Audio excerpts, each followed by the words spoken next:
Hello students, स्वागत है आपका अपने YouTube channel math bye MS पर।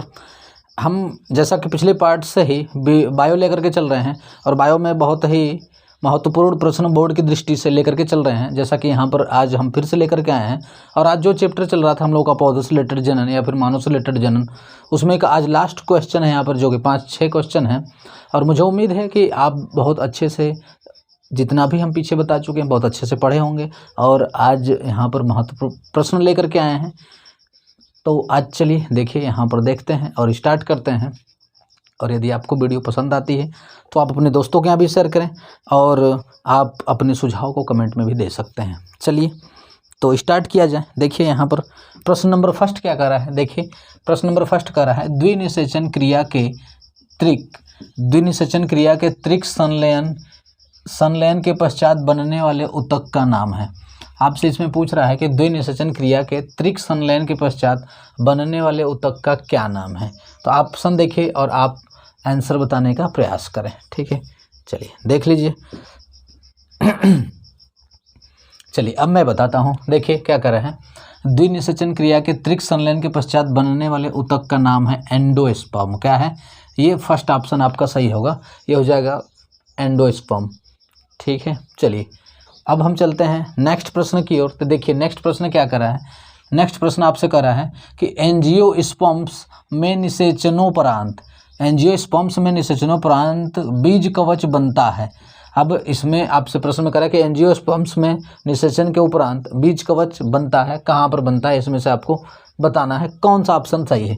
तो देख लीजिए, आप करा है द्वितीयक केंद्रक से, अध्यावरण से, अंडाशय भित्ति से, भ्रूणपोष से। तो देखिए और आप आंसर बताने का प्रयास करें कि कौन सा ऑप्शन सही होगा। चलिए बताइए। देखिए तो इसमें कौन सा, इसमें ऑप्शन आपका सही होगा फोर्थ नंबर, भ्रूणपोष से। क्या होगा इसका ऑप्शन? भ्रूणपोष से।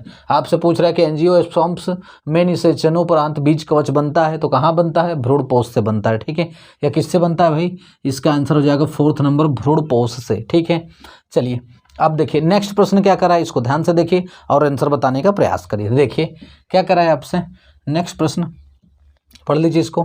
नेक्स्ट प्रश्न करा है, द्विनिषेचन विशेष लक्षण है।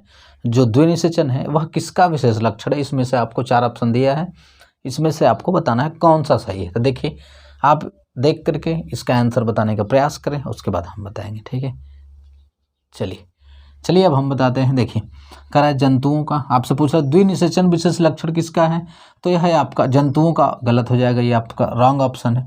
आवृत बीजी पादपों का हो जाएगा, सेकंड ऑप्शन आपका सही हो जाएगा। क्या हो जाएगा आपका? द्विनिषेचन विशेष लक्षण किसका है? आवृत बीजी पादपों का। ठीक है, तो सेकंड ऑप्शन आपका सही हो जाएगा और ये आपका थर्ड और फोर्थ भी क्या हो जाएगा? रॉन्ग हो जाएगा। ठीक है, चलिए अब नेक्स्ट प्रश्न देखिए। नेक्स्ट प्रश्न करा है, निषेचन के दौरान परागकण से निकलने वाली परागनलिका।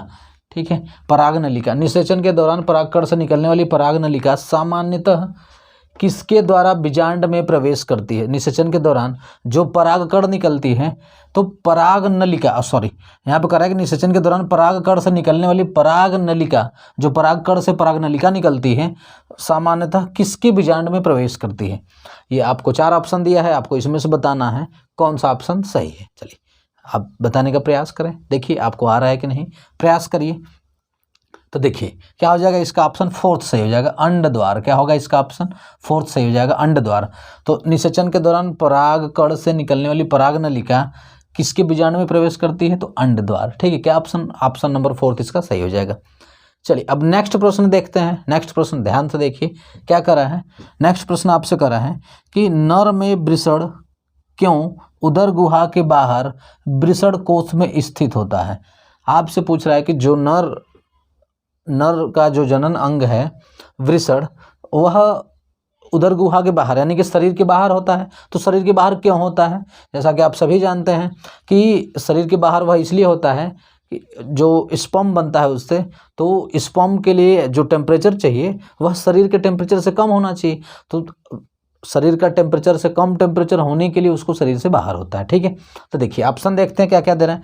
कह रहा है सुरक्षा कारणों से, ये नहीं, सुरक्षा कारण तो सुरक्षा तो अंदर भी हो सकता था, बाहर क्यों दिया भाई? चलिए बाहर देखिए, मतलब नेक्स्ट ऑप्शन देखिए, करेक्ट, क्योंकि शुक्राणु उत्पादन के लिए आवश्यक ताप शरीर के ताप से कम चाहिए। ये ऑप्शन आपका सही हो जाएगा, क्योंकि मैंने आपसे बताया कि जो शुक्राणु उत्पादन है यानी स्पर्म जिसको बोलते हैं, उसके उत्पादन के लिए शरीर के टेम्परेचर से कम टेम्परेचर चाहिए, इसलिए वह शरीर के बाहर होता है। तो आपका सेकंड ऑप्शन सही हो जाएगा। ठीक है, चलिए देख लीजिए इसको ध्यान से।